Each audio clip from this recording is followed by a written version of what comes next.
भाई लोग मेरे सामने खड़ी है हीरो की मैवरिक 440 एंड मैं अभी ना इसका कंपैरिजन सीधा बुलेट से करने वाला हूँ। क्लासिक समझ लो 350 सीसी का जो इंजन आता है ना, मैं उससे करने वाला हूँ और 10 पॉइंट्स पर करने वाला हूँ, ठीक है। और 10 पॉइंट्स में मैं आपको कन्विंस कर दूंगा कि भाई आपको ये वाली बाइक ना किसी भी दिन उठा लेनी चाहिए अगर आप उस वाली बाइक को कंसीडर कर रहे हो तो, ठीक है। थोड़ा बैकग्राउंड नॉइज़ को इग्नोर करना, मैं अभी शोरूम पर हूँ तो यहाँ हल्ला गुल्ला होता रहता है, ठीक है। तो सबसे पहले अगर मैं बात करूँ ना, जो पहला पॉइंट है वो मेरी निगाह में है लुक्स। भाई आप इस बाइक को ना किसी भी एंगल से देख लो, ये उसको जो बुलेट 350 है या 350 सीसी की और भी कैटेगरी है रॉयल एनफील्ड में, उसको किसी भी दिन आउटबीट कर देगी। आप देखते हुए चलना, ठीक है, यहीं से देखते हुए चलना।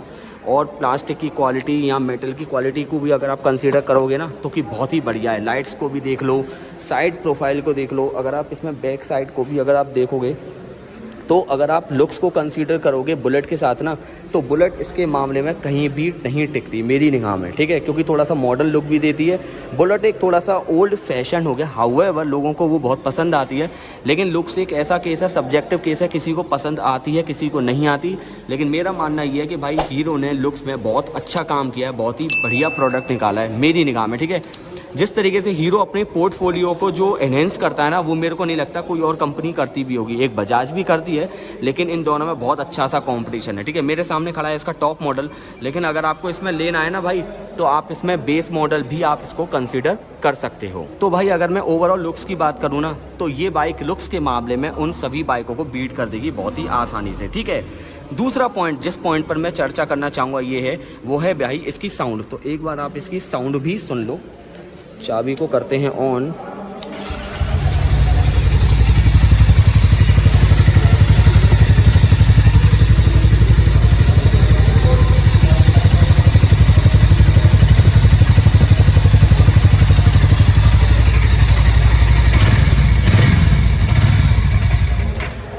मैं आपको ये हाथ का जो इशारा करके इसलिए बताना चाह रहा हूँ भाई, इसकी जो साउंड है ना वो एकदम थंपिंग साउंड है, ठीक है। इंग्लिश में थंपिंग को बोलते हैं, एक्सट्रीमली ग्रेट एंड इंपॉर्टेंट। तो थंपिंग साउंड है इसकी बाइक का बिल्कुल, जो कि बुलेट से ही मैच खाती है। और साउंड के मामले में ये बाइक वाकई में हीरो ने मतलब मेरी निगाह में बहुत ही बढ़िया काम किया यार, सच्ची में। साउंड इसका ऐसा लगता है एकदम भैंसा जैसा, एकदम बेसी साउंड सा लगता है, क्योंकि इसके आप एग्जॉस्ट को भी देखोगे ना, इतना बड़ा होल है भाई इसके एग्जॉस्ट में, तो जो साउंड जो आती है ना वो एकदम नेक्स्ट लेवल आती है, ठीक है। अगर मैं भाई लोग इसकी पावर फिगर की बात करूँ ना, तो स्क्रीन पर आ रही होगी आपको इसकी पावर फिगर इस बाइक की और जो क्लासिक 350 है ना उसकी, ठीक है। तो आप पावर फिगर में साफ अंतर महसूस कर सकते हो भाई, इसकी पावर अनमैच्ड है उस वाली बाइक से, क्योंकि भाई 440 सीसी का इंजन लगा हुआ है इसके साथ। तो आप पावर फिगर की तो भाई चिंता ही मत करो। जो बुलेट है ना वो 120 तक भी उतनी क्विक नहीं है जितनी ये है 150 तक पहुंचने के लिए, ठीक है। तो इसी बात से अंदाजा लगा सकते हैं भाई कि इसकी जो पावर डिलीवरी है ना वो बहुत ही बढ़िया है। और रीज़न इसका ये है, डिलीवरी अच्छी होने की बात ये है कि भाई इसमें जो लगा हुआ है ना वो भाई कहीं ना कहीं हार्ले का भी इंजन लगा हुआ है, ठीक है। हार्ले का भी क्या, हार्ले का ही इंजन लगा हुआ है, वो थोड़ा सा इसको रीडिफाइन करके, थोड़ा सा रीट्यून करके, थोड़ा सा इसमें लगाया गया है। तो पावर फिगर की भाई बात ये रही, ये बाइक किसी भी मामले में उस बाइक से लाख गुना आ गया in terms of power figure. अब अगर मैं वेट की बात करूं, जो कि मेरा है भाई चौथा पॉइंट, तो इस बाइक का जो वेट है ना 191 किलो है, और जो बुलेट वाली जो आती है ना 195 किलो है। बहुत से लोगों को यही नहीं पता कि भाई किसका वेट ज़्यादा है, बुलेट का ज़्यादा है किसका ज़्यादा है। और लोगों को, जब मैंने फर्स्ट टाइम वीडियो बनाई थी, लोगों को यही लगता था कि भाई बुलेट ज़्यादा हल्की है, लेकिन मैं आपको उनको बताना चाहूँगा कि भाई उस बाइक का वेट ज़्यादा है, 4-5 किलो ज़्यादा है बजाय इससे, ठीक है। तो वेट के मामले में भी ये बाइक बहुत ही मतलब सही परफॉर्म करती है, ठीक है। अगर आप इसके इंजन को भी कंसीडर करोगे तो, क्योंकि इसमें 440 सीसी का इंजन लगा है और इसमें 350 सीसी का इंजन लगा है, फिर भी इस बाइक का वेट कंपनी ने कम करके माने, जो कि बहुत बढ़िया बात। अगला पॉइंट, पांचवा पॉइंट जो मेरा है वो है इसका राइडिंग स्टाइल, ठीक है। आप इसके राइडिंग स्टाइल को देख सकते हैं, मतलब अभी तो कोई बंदा नहीं है बैठने वाला, लेकिन जो इसके हैंडल बार की जो पोजीशन है ना वो बहुत ही नॉर्मल है, मतलब ऐसा नहीं आपके हाथ पैर कंधे दुखा देगी। राइडिंग स्टाइल तो भाई बुलेट की तो जोरदार है ही है, उसको तो मैं इस मामले में बीट कर ही नहीं सकता यार, उसकी तो राइडिंग स्टाइल बहुत बढ़िया ही है। आराम से बंदा बुलेट पे बैठ के आराम से चलता है, तो सेम उसी तरीके से भाई इस पर भी बैठ जाएगा, कौन सी आफत आ रही है यार, ठीक है। तो बैठने के मामले में दोनों बाइकों में किसी भी तरीके की कोई शिकायत नहीं आएगी, ठीक है। अब मैं अगला पॉइंट्स बात करता हूँ डिस्प्ले की, जो कि मेरा पॉइंट है 1 2 3 4 5 6, छठवें पॉइंट की बात करूँ डिस्प्ले की, तो मेरे सामने ये भाई खड़ा है इसका टॉप मॉडल। अगर आपको टॉप मॉडल के साथ नहीं जाना, आप इसमें बेस वाला और सेकंड टॉप मॉडल भी आप ले सकते हो, ठीक है। लेकिन फिर भी आप इसका डिस्प्ले देख रहे हो, इंडिकेटर, साइड स्टैंड सेंसर और ये न्यूट्रल का साइन हर किसी में आता है, ABS, ऑयल की लाइट, लो फ्यूल इंडिकेटर और कनेक्टेड फीचर्स इसके अंदर 35 आपको इसके अंदर मिलेंगे, जो कि भाई बहुत ज़्यादा बढ़िया है, ठीक है। तो डिस्प्ले को भी अगर आप कंसीडर करोगे ना तो इसके अंदर आपको नेगेटिव डिस्प्ले मिलती है, जो कि बुलेट से तो भाई कहीं तुलना करी नहीं जा सकती, सीधी सी बात है, उससे तो भाई तुलना ही मत करना। और अगर आप इस बाइक को स्टार्ट करोगे ना तो भाई आप इसकी हेडलाइट देख लो, एच शेप की हेडलाइट है और ये ऑटोमेटिक के साथ आती है क्योंकि इसके अंदर सेंसर बेस्ड है, ठीक है। रात में जाती है अपने आप बत्ती चालू हो जाती है, ठीक है। अगला पॉइंट है इसका भाई 7वें नंबर का पॉइंट बोला हूँ, वो है इसका भाई प्राइस। तो मेरे भाई लोग इसका जो प्राइस आपको जो मिलेगा ना वो बुलेट का अगर मैं टॉप मॉडल की बात करूं वो लगभग ना 2.5 लाख रुपए तक का जाता है, और इसके टॉप मॉडल की बात करूं तो लगभग 270 या 275 के आसपास जाता है, ठीक है।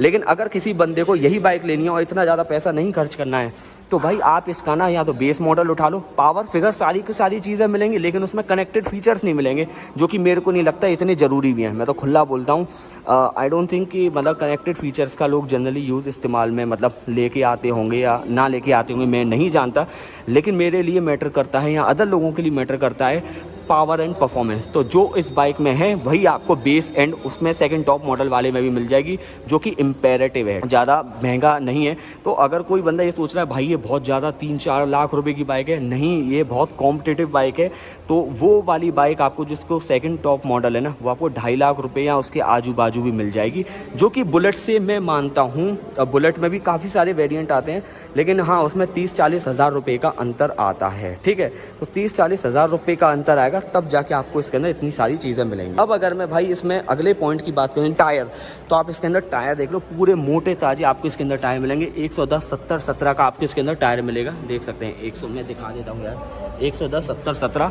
और पीछे 160, सॉरी पीछे ना आपको 150 का मिलेगा, 150 60 और 17 का आपको इसके अंदर पीछे वाला टायर मिलेगा, ठीक है। तो टायर वायर के मामले में भी ये बाइक उसको बीट कर देती है, एज सिंपल एज दैट, ठीक है। और अगला पॉइंट अगर मैं बात करूं जो कि नोवा पॉइंट है, वो है इसकी ब्रेकिंग।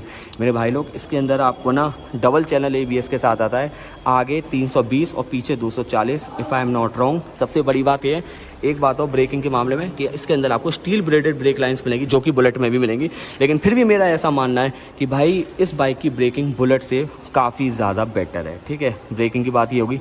अब अगर मैं अगला पॉइंट मानूँ एवरेज, जो कि अक्सर लोगों की शिकायत रहती है कि हाँ भाई इस बाइक का एवरेज क्या होगा और क्या नहीं होगा, तो मेरे भाई लोग इस बाइक का एवरेज ना अगर आप इसको नॉर्मल चलाओगे तो मतलब 30 से लेके 35 का तो भाई आपको ये भी दे देगी, इतना मैं श्योर हूँ, अगर आप आराम से चलाओगे तो।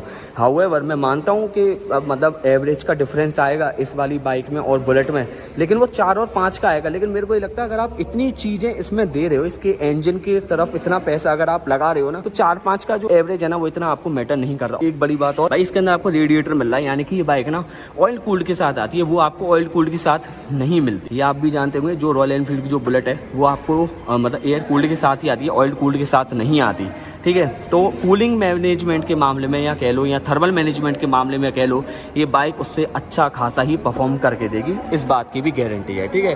तो मेरे भाई लोग ये रहे मेरी निगाह में 10 ऐसे फीचर जिसकी वजह से आपको ये बाइक किसी भी दिन उठा लेनी चाहिए, अगर आप रॉयल एनफील्ड की बुलेट को अगर आप सोच रहे हो तो ख़रीदने के, ठीक है। क्योंकि और फिर एक बात और यार, आप किसी हेडलाइट की डिज़ाइन देखो यार, एच शेप की हेडलाइट की डिज़ाइन है, आगे मतलब प्रोजेक्टर सेटअप दे रखा है, ऊपर LED वाला मामला दे रखा है। तो भाई किसी भी टर्म्स में देख लो यार, ये बाइक आपको बहुत अच्छा वैल्यू फॉर मनी प्रोवाइड करेगी। अगर आप इसमें पैसा लगाते हो ना तो आपको ये महसूस नहीं होगा कि हाँ मतलब आपने गलत जगह पैसा इन्वेस्ट कर दिया, ठीक है। ये तो मैंने 10 पॉइंट्स बताए, मैं इसमें आपको 20 पॉइंट्स भी बता सकता हूँ अगर मैं आपको कन्विंस करना चाहूँ तो, ठीक है।